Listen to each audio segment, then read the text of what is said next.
Ah oui, les gars! Eh oui! Eh oui! Incroyable match, les gars! Quel match incroyable! C'est incroyable match qu'on a eu! Incroyable, incroyable. En plus, je tire avec une balle de merde, voilà. Eh oui les gars, quel match de malade. Après Juventus Porto, on a ce match-là. Eh oui les gars, ça m'a fait le plus stresser de la planète. D'ailleurs les gars, pour fêter ça, j'arrive hein. Eh oui les gars. Eh oui. Eh oui les gars. Eh oui. On est qualifié. Mais quel match de malade, dis donc. Eh oui les gars, quel match de malade. Pourquoi je suis content? Parce que vraiment, ce match était très très dur. Vraiment, je ne peux pas vous décrire le sentiment que j'ai eu dans ce match. Voilà, je suis passé dans tous mes états. J'étais vraiment très stressé tout le match. Voilà, j'allais de la 0 à la 30e minute, j'étais stressé. Du but de Ronaldo jusqu'à l'égalisation de Benzema, voilà, j'allais un peu mieux. Du but de Benzema au deuxième but, bah, c'était la mi-temps, donc voilà, j'étais stressé. J'étais encore plus stressé après le deuxième but de Benzema. Égalisation de Ronaldo, je suis moins stressé. Et l'égalisation de l'Allemagne face à l'Hongrie, hein, j'avais mieux. Incroyable. Donc, les gars, l'Allemagne-Hongrie, même score de 2 aussi, mais l'Allemagne a égalisé. Voilà, l'Allemagne a égalisé. Donc, l'Allemagne aurait pu sortir.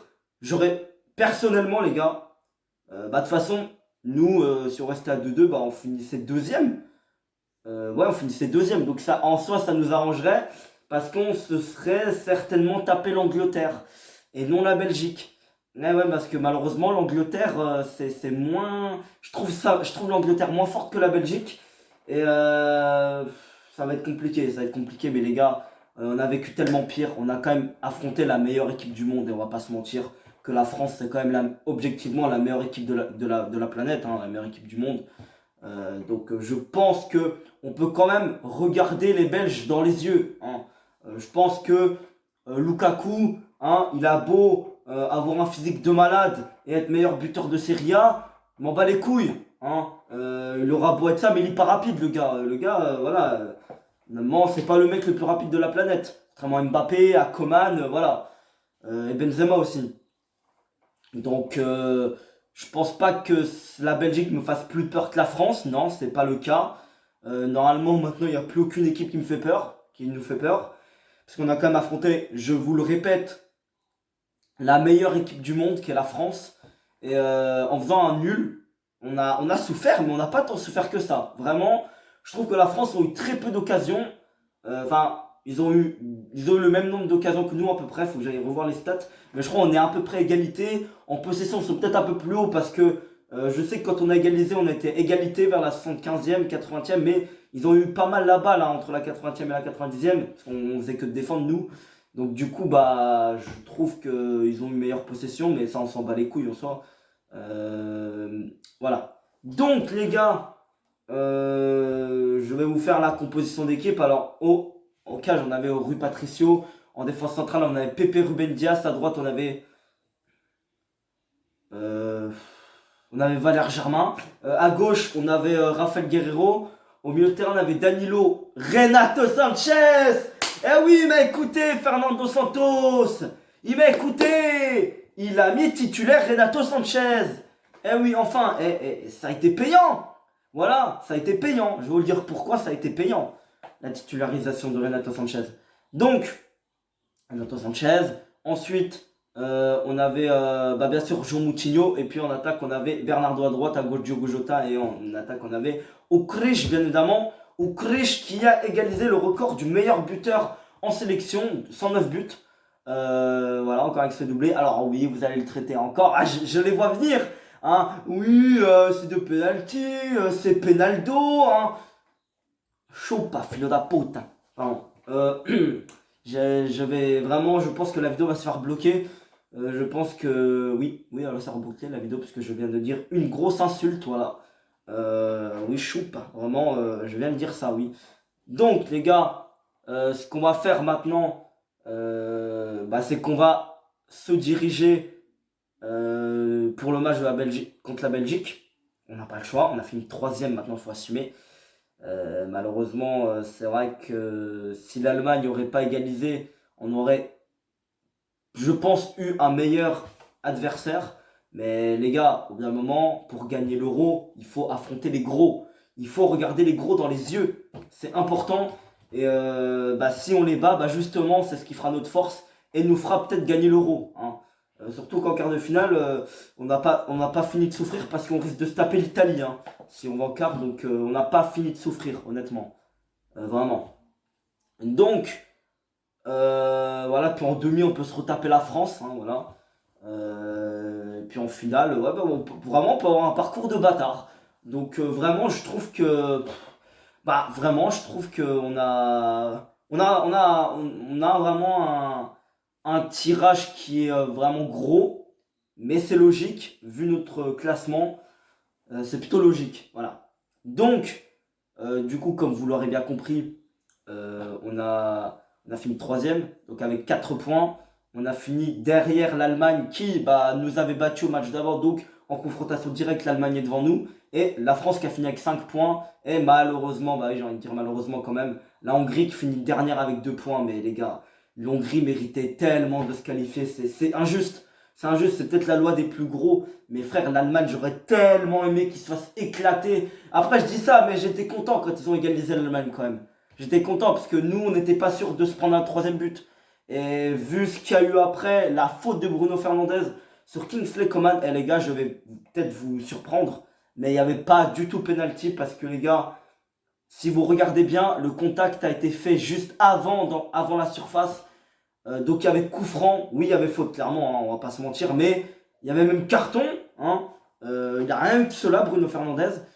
Et puis franchement, il y avait coup franc. Voilà les gars, si vous regardez bien l'action, il y avait coup franc et non penalty parce que il commence à tomber Coman juste avant le rectangle. Voilà. Le rectangle, c'est la surface de réparation. Il tombe juste avant la ligne. Donc les gars, il n'y a pas penalty, je peux vous jurer. Après, le coup franc était quand même dangereux. Donc est-ce qu'on se serait pris un troisième but? Il y aurait eu moins de chance, mais il y aurait eu des chances quand même. Vu notre défense incroyable. Les gars, c'est catastrophique notre défense. Les gars, dites-vous qu'en 3 matchs, enfin en 2 matchs, parce que contre la Hongrie, on n'a pas pris de but. Dites-vous qu'en 2 matchs, on a pris plus de buts que pendant tout l'Euro 2016. Eh oui, eh oui les gars. Parce qu'on a pris un but contre l'Islande, on a pris 0 but contre l'Autriche, on avait pris 3 buts contre la Hongrie, donc ça faisait déjà 4 buts pris en phase de poule. Ensuite, bon ok, là vous allez dire, on a pris à peu près le même, on a juste un peu pris plus de buts. Les gars, on a pris que 1 but en phase finale, on a pris qu'un but contre la Pologne. Voilà. Donc on s'est pris 5 buts dans toute la compétition. Et là, on s'est déjà pris 6 buts. 4 contre l'Allemagne et 2 contre la France. Les gars, c'est... Je sais pas c'est quoi le problème. Mais oui, Nelson Semedo y est pour. Pour le premier en tout cas. Pour le penalty de Benzema. Mais pour le deuxième, clairement, il n'y est pour rien du tout, hein. C'est le mauvais placement de Pepe et de Ruben Dias qui a fait que Benzema est parti. Et Rui Patricio a pu rien faire. Les gars, voilà, hein. Je pense que la défense va falloir vraiment faire quelque chose. Parce que oui, j'y croyais pas, mais effectivement, je pense que le vieillissement de Pépé y est pour quelque chose. Les gars, je peux pas croire que c'est Ruben Dias. Honnêtement, Ruben Dias a fait une saison malade à City. Vraiment, je peux pas penser que c'est Ruben Dias qui a fait ça quand même, qui affaiblit la défense. Parce que les gars, je sais pas ce qu'il y a. Soit on bégaye, je sais pas, parce qu'on avait la même défense en préparation et dans les matchs d'avant, on se prenait beaucoup moins de buts. Voilà, c'est comme ça. Et je vous l'ai dit les gars, je vous ai dit qu'on allait moins se prendre de buts contre la France. Parce que la France, quand il met nos scores, et c'est ce qui s'est vraiment passé, c'est une équipe qui commence à défendre. Et quand on perdait 2-1, la France a commencé à défendre. D'accord? Voilà. Donc je vous l'ai dit, la France, dès qu'elle gagne, elle défend. Et heureusement pour nous, Surtout que, bah en fait, si on perdait en soi, ça faisait rien. Parce qu'on aurait été quand même qualifié grâce aux différences de but. Eh oui, parce qu'on aurait une différence de but de 0. La Ukraine a une différence de but de 1, la Finlande 2, la Slovaquie 5. Donc voilà. Et après, on aurait nous avec 0, donc on serait meilleur en différence de but que. Et après, tu as quand même la République tchèque et la Croatie qui ont 4 points. Donc on se serait qualifié avec la République tchèque et la Croatie. Et on se serait qualifié également avec l'Ukraine qui a une meilleure différence de but. Donc du coup, les 4 qualifiés, c'est l'Ukraine, le Portugal, la République tchèque et la Croatie. Alors, je vais vous faire un petit avis sur les qualifiés. La Croatie, c'est logique. Vraiment, la Croatie, c'est quand même normal qu'ils se qualifient quand même. Le Portugal, encore plus. Vraiment. Après, franchement, l'Ukraine, c'est la moindre des choses. Je suis désolé. Tu te fais battre par l'Autriche. Je suis désolé. L'Ukraine, c'est une honte. À part le match contre les Pays-Bas où ils n'ont pas eu de chance. Puis le match de la Macédoine qui a plutôt été maîtrisé. Comment tu perds 1-0 contre l'Autriche? L'Autriche qui a gagné que 2 matchs dans son histoire de l'Euro quand même. Il faut aussi le préciser. L'Ukraine qui finit quand même devant le Portugal en phase d'élimination directe. En phase d'élimination en des tours d'élimination pour l'Euro. Ils finissent devant nous avec 3-4 points. Et là, ils se font enculer. C'est une honte, les gars. Vraiment, je trouve que l'Ukraine ne confirme pas. Et que l'Ukraine fait honte, fait honte à son parcours qui était bon, qui était très bon dans les phases de qualification. Mais c'est un peu le problème de beaucoup d'équipes. La Turquie, ils étaient à ça d'être devant la France quand même. Et ils se font éclater, voilà. Et ils battent les Pays-Bas aussi en qualif de Coupe du Monde quand même. Et ils battent également la Norvège. La Norvège, c'est quand même une belle nation, avec Haaland, Odegaard. Voilà, quand même une belle nation. Vraiment, je trouve que la Turquie et l'Ukraine, pour moi, les deux surprises qui auraient dû être des surprises, pour moi, les deux surprises, pour moi, les deux équipes qui allaient faire sensation, c'est la Turquie et l'Ukraine. Voilà, pour moi, c'est ces deux équipes qui allaient faire la sensation. Alors l'Ukraine, pas de problème, ils peuvent encore créer l'exploit. Mais la Turquie, non, c'est plus possible parce qu'ils ont fini dernier avec 0 points. Donc voilà, la Turquie, c'est clairement le pire parcours pour l'instant de l'Euro, la Turquie. En plus de ça, c'est le pire parcours. Bon, après, sinon, je suis quand même dégoûté pour la Slovaquie. Vraiment, je trouve que la Slovaquie aurait pu se qualifier, mais les gars, la Pologne, c'est pareil. La Pologne, c'est honteux. À part les ventes de ski, il n'y a personne, les gars. À part les ventes de ski, il n'y a personne. Et les ventes de ski, il aurait pu sauver le cul de la Pologne encore. Mais la Suède, et comme je vous l'ai dit, je voyais mal la Suède perdre contre la Pologne. Voilà. Et ça a été le cas. Ils ont été chercher la victoire dans les dernières secondes, dans les dernières minutes. Voilà, c'est encore une fois logique que la Suède ait gagné. Voilà. Parce qu'ils ont une meilleure équipe collective. Donc, voilà. Alors, je vais faire les tops et les flops. Ah oui, puis les gars, l'Espagne s'est sorti les doigts du cul aussi.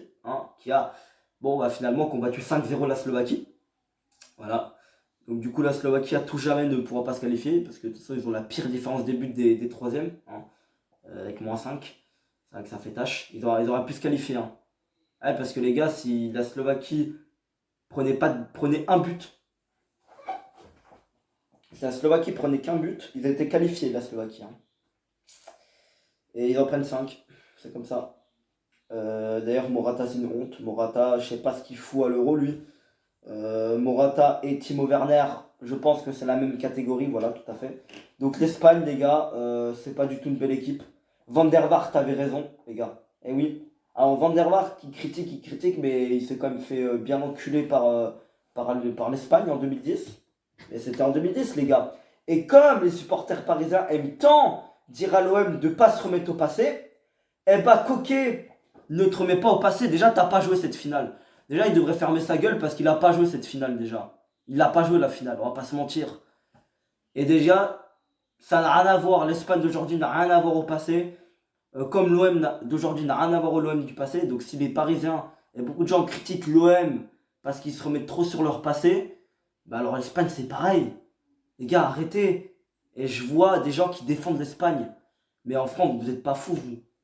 Moi, clairement, Van der Vaart, j'approuve complètement ce qu'il a dit.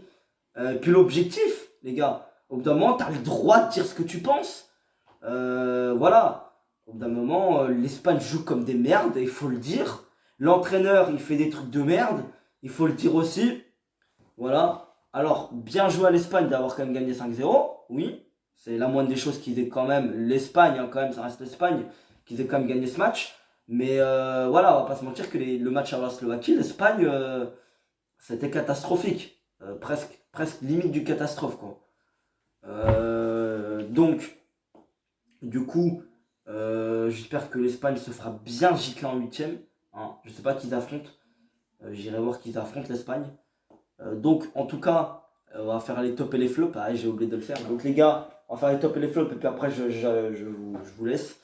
Donc, on a bien évidemment, bah oui, Ukrish maintenant qui m'a un doublé qui nous qualifie. Ukrish, évidemment, Ukrish, c'est voilà, c'est incroyable. C'est vraiment un très grand joueur.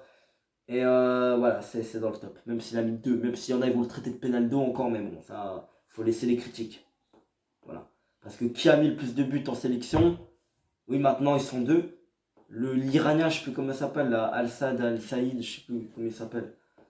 Je sais plus comment il s'appelle, j'irai voir. Et bah, le Krish maintenant, ou Krish qui a 109 buts. Donc les gars, bah, ou Krish qui, contre la Belgique, aura l'occasion, et surtout dans sa lancée, les gars. Oubliez pas que Ronaldo a mis 5 buts à l'Euro pour l'instant. C'est le meilleur buteur de l'Euro, les gars. Et ça, voilà, ça, bravo. Vraiment, vraiment, il faut vraiment applaudir. Ukrish, c'est un exemple. C'est vraiment le meilleur joueur de la planète, les gars. Alors oui, les gars, Lionel Messi, c'est un grand joueur, tout ce que vous voulez. Oui, c'est un des meilleurs joueurs de la planète. Mais Ukrish est devant. Les gars, faut le dire. Ukrish est devant.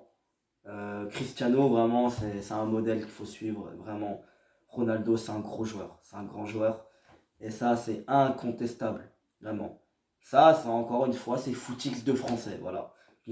Alors, quand je dis footix de français, attention. Hein, je parle d'une minorité de français. Attention.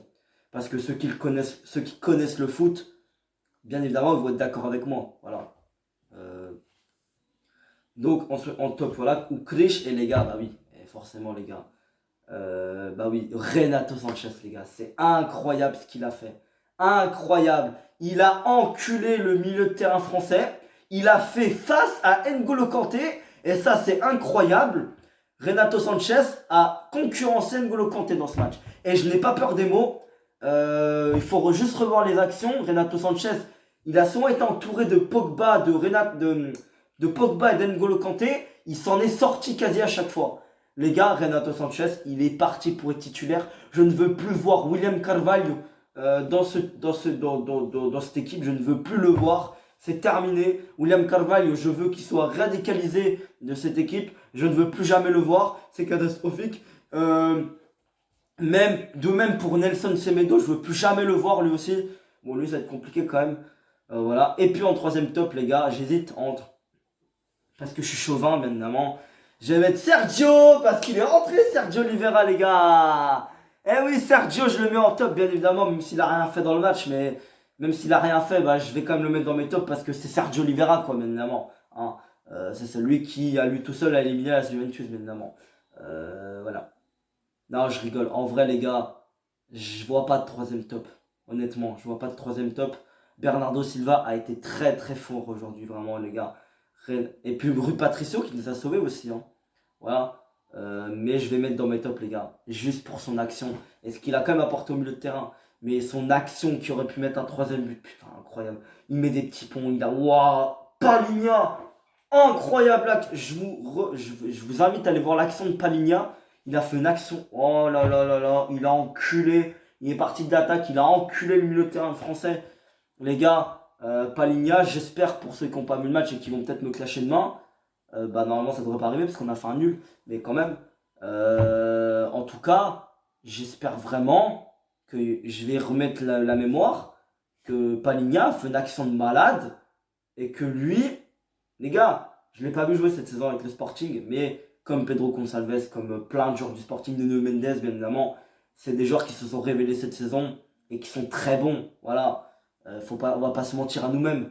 Et Palinha, je savais que c'était un bon joueur. Mais les gars, je savais pas que c'était un joueur à ce point-là. Quand même, les gars, c'est sa première à l'Euro. Non, sa première. Et les gars, il te fait un match comme ça, mais c'est incroyable. Et du coup, c'est pour ça que je le mets dans les tops. Et bah, en flop, il y en a qu'un. Et bah, c'est Nelson Semedo, bien évidemment. Il est catastrophique, les gars. Je ne veux pas le voir. Les gars, malheureusement, Joe Cancelo, j'espère. Vraiment, vraiment, mec. Reviens au plus rapide. Joe Cancelo, reviens, s'il te plaît.